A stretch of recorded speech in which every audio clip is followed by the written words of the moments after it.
ভাই রে, তামিম ইকবালের দিন শেষ, রোজা তাহসানের বাংলাদেশ। অথচ একদিন আগেও তামিম ইকবালকে মানুষ আইকাওয়ালা বাস দিতে দিতে বাস ঝাড়ে সকল বাস শেষ করে ফেলেছিল।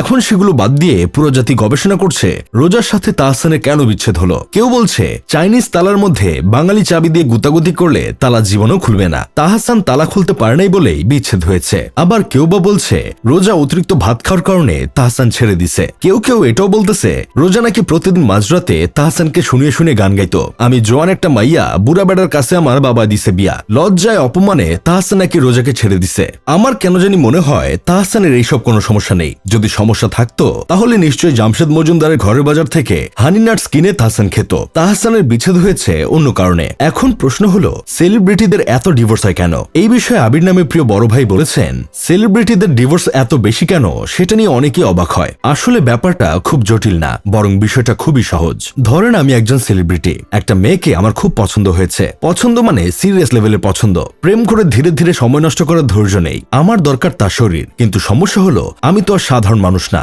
লিটনের ফ্ল্যাট কিংবা কুদ্দুস চাচার খালি বাসায় নিয়ে মাস্তি করতে পারবো না। সে মুরগি হলেও কিন্তু দামি মুরগি, কমপক্ষে 5 স্টার হোটেল লাগবেই। দুই একদিন 5 স্টার রিসোর্ট এসবে 19-20 করার পর হঠাৎ একদিন মেয়েটা মুখ ভার করে বলবে দেশে আর কত, এবার ইউরোপ আমেরিকা না হোক অন্তত দুবাই বা মালদ্বীপ তো নিয়ে যেতেই হবে। এখন দেশের বাইরে যাওয়ার মানে শুধু ফ্লাইটে ওঠা আর নেমে পাহাড় বা সমুদ্রের পাশে দাঁড়িয়ে 2 মিনিটে কাজ সারা না। ক্ষুধা লাগলে সিঙ্গারা আর পাতলা খিচুড়ি হলে হবে না, থাকতে হবে বিলাসবহুল হোটেলে, খেতে হবে দামি খাবার, আর দেশে ফেরার আগে লাখ টাকা শপিং। সব মিলিয়ে খরচের পাহাড়। তার উপর আবার সবকিছু চোরের মতো করে করতে হবে। কখন কোন মিডিয়া কি নিউজ ছাপে সেই টেনশন। মিডিয়ার মুখ বন্ধ রাখতেও আলাদা খরচ। এই হিসাব কষতে কষতে মাথায় আসে একটা সহজ সমাধান, তার চেয়ে বিয়ে করাই ভালো। হালাল পথে সব করা যাবে, মানুষ অভিনন্দন জানাবে, বন্ধু বান্ধব আর সহকর্মীরা গিফট দেবে, 2-4 বছর শান্তিতে খাওয়া দাওয়া করতে পারবো, খরচ উসুল হয়ে যাবে, আর কেউ কিছু বলার সুযোগও পাবে না। 2-4 বছরের মধ্যেই ওই মেয়েটাও হয়তো নতুন শেল খুঁজে নেবে, আমিও অন্য মুরগি খেতে পারবো। খাওয়া শেষে পেট ভরে গেছে,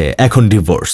নতুন গল্প, নতুন অধ্যায়। এখানে ঘর সংসারের চেয়ে 19-20 করার হিসাবটাই বেশি। আমিও বড় ভাইয়ের কথার সাথে সহমত। হাতে গোনা 2-1টা সেলিব্রিটি বাদে দেখলাম না কারো সংসার টিকতে। এইসব দেখে আমার বন্ধু কেরামত বলতেছে রোজা মেয়েটার জন্য কষ্ট হচ্ছে, সে তো এখন সিঙ্গেল। কারো যদি কোনো আপত্তি না থাকে তাহলে আমি তার দায়িত্ব নিতে চাই। জানি আমি ঠকে যাব, থার্ড হ্যান্ড জিনিস পাবো। আমি যে নদীতে সাঁতার কাটতে চাইছি সেই নদীতে বহু বছর আগেই টাইটানিক ডুবে গেছে, কিন্তু তাতে কি? একটা অসহায় নারীর পাশে তো দাঁড়াতে পারবো।